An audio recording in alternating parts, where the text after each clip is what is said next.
అపోస్తలుడైన పౌలు తెస్సలోనికయులకు వ్రాసిన మొదటి పత్రిక 5వ అధ్యాయము. సహోదరులారా, ఆ కాలమును గూర్చియు ఆ సమయములను గూర్చియు మీకు వ్రాయనక్కరలేదు. రాత్రివేళ దొంగ ఎలాగు వచ్చునో అలాగే ప్రభువు దినము వచ్చునని మీకు బాగుగా తెలియను. లోకులు నెమ్మదిగా ఉన్నది, భయమేమీ లేదని చెప్పుకొనుచుండగా గర్భిణీ స్త్రీకి ప్రసవ వేదన వచ్చునట్లు వారికి ఆకస్మికముగా నాశనము తటస్థించును గనుక వారెంత మాత్రమును తప్పించుకొనలేరు. సహోదరులారా, ఆ దినము దొంగవలే మీ మీదికి వచ్చుటకు మీరు చీకటిలో ఉన్నవారు కారు. మీరందరూ వెలుగు సంబంధులను పగటి సంబంధులునై ఉన్నారు. మనము రాత్రివారము కాము, చీకటి వారము కాము. కావున ఇతరుల వలె నిద్రపోక మెలకువగా ఉండి మత్తులము కాక ఉందము. నిద్రపోవు వారు రాత్రివేళ నిద్రపోవుదురు, మత్తుగా ఉండువారు రాత్రివేళ మత్తుగా ఉందురు.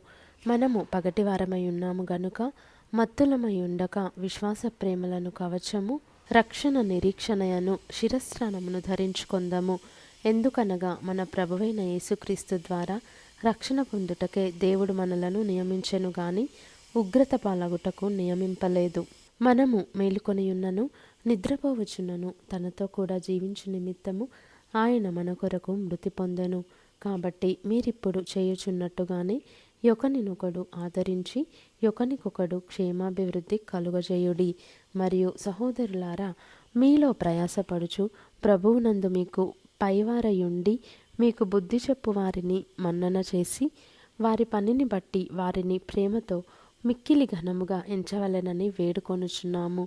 మరియు ఒకనితోనొకడు సమాధానముగా ఉండుడి.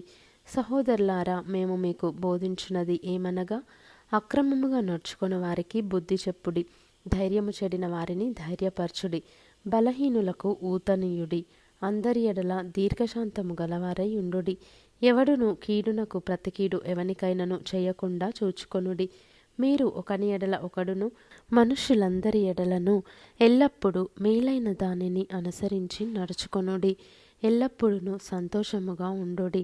ఎడతెగక ప్రార్థన చేయుడి. ప్రతి విషయమునందును కృతజ్ఞతాస్థుతులు చెల్లించుడి. ఈలాగు చేయుట యేసుక్రీస్తునందు మీ విషయములో దేవుని చిత్తము. ఆత్మను ఆర్పకుడి, ప్రవచించుటను నిర్లక్ష్యము చేయకుడి. సమస్తమును పరీక్షించి మేలైన దానిని చేపట్టుడి. ప్రతి విధమైన కీడునకును దూరముగా ఉండుడి.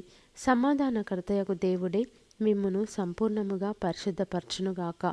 మీ ఆత్మయు జీవమును శరీరమును మన ప్రభువైన యేసుక్రీస్తు రాకడయందు నిందారహితముగాను సంపూర్ణముగాను ఉండునట్లు కాపాడబడునుగాక. మిమ్మును పిలుచువాడు నమ్మకమైన వాడు గనుక అలాగు చేయును. సహోదరులారా, మా కొరకు ప్రార్థన చేయుడి.